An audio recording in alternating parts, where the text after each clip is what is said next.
Hallo und herzlich willkommen oder herzlich willkommen zurück, ab jetzt aus dem schönen Tirol.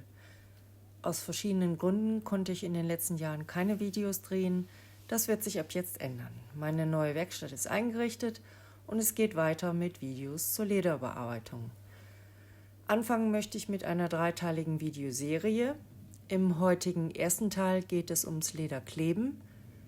Im zweiten Teil werden wir Leder nähen mit einer traditionellen Sattlernaht und im dritten Teil werden wir dann die Kanten bearbeiten. Also los geht's!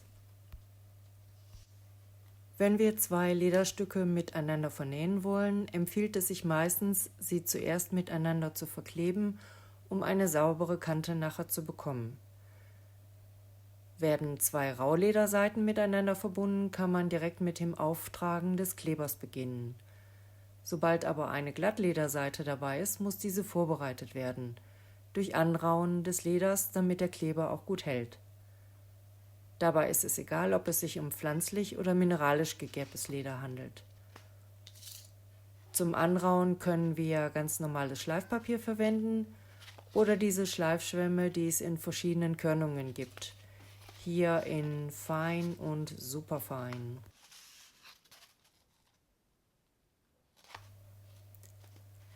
So eine Metallbürste ist wahrscheinlich ein bisschen zu grob und verlangt daher schon mehr Feingefühl oder Fingerspitzengefühl. Und für schmale, akzentuierte Stellen gibt es diesen sogenannten Detail Rougher von Craftool Pro. Wie man hier sieht, kann man mit diesem Tool sehr gut schmale oder kleinere Lederbereiche aufrauen.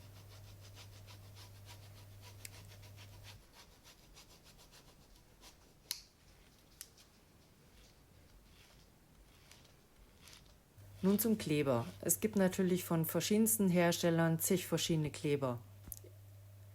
Ich benutze hauptsächlich die folgenden zwei Sorten. Einmal von der Firma Renia das Aquilim 315. Das ist ein Kleber auf Wasserbasis, geruchsneutral und einfach zu verarbeiten. Oder als Kontaktkleber den Prenofix.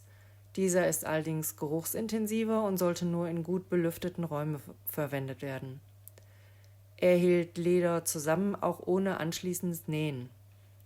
Schaut einfach mal ins Internet, Lederkleber gibt es wirklich zuhauf. Wenn ich wirklich nur zwei Lederstücke auf einem schmalen Streifen miteinander verbinden möchte, um sie nachher zu vernähen, nehme ich auch sehr gerne dieses doppelseitige Klebeband von der Firma 3M. Aus Kostengründen lohnt es sich oft, größere Gebinde an Klebern zu kaufen und nur ein kleines bisschen umzufüllen, damit der Kleber nicht eintrocknet. Dazu kann man entweder solche kleinen Einmachgläser nehmen. Das Wichtige ist, dass sie luftdicht verschlossen werden können. Es gibt aber auch spezielle Container wie diesen TS-Boy oder auch Behälter aus Metall wie diesen hier von Weaver Leather Supply.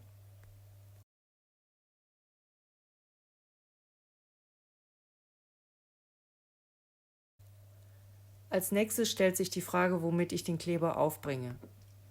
Entweder tut es wie hier ein alter Pinsel für kleinere Bereiche oder es gibt solche Spachtel aus Silikon oder Kunststoff, die sich wunderbar eignen, wenn ich auf größeren Flächen Kleber aufbringen möchte.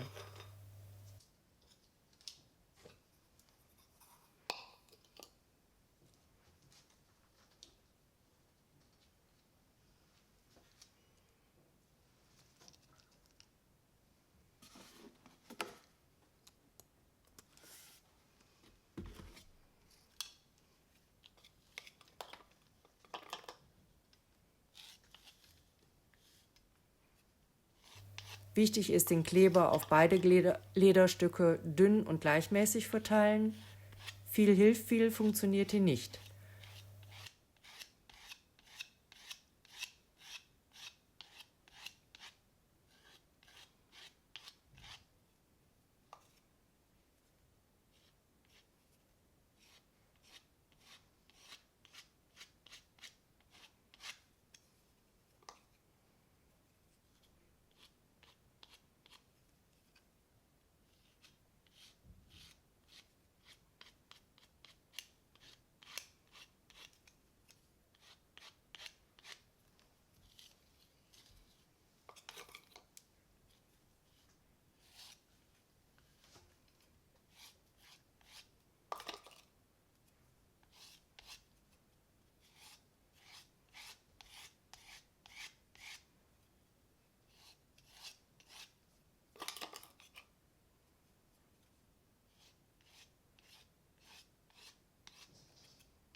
etwas antrocknen lassen und dann beide Lederteile miteinander verbinden.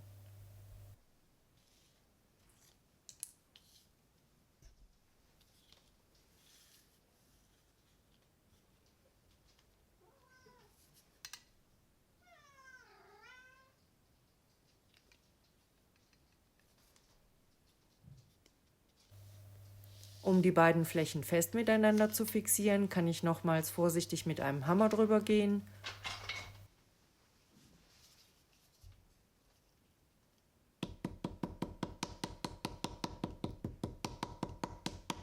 Oder man nimmt so eine Metallrolle, die gibt es in verschiedenen Breiten, wie ihr hier sehen könnt.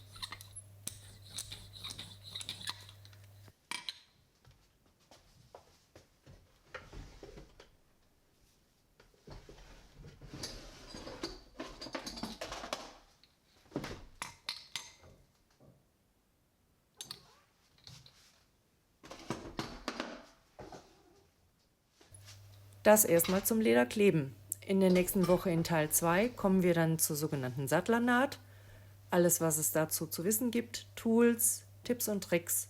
Und in Teil 3 werden wir uns der Bearbeitung der Kanten widmen. Ich würde mich sehr freuen, wenn ihr wieder dabei seid und sage bis dann und Servus.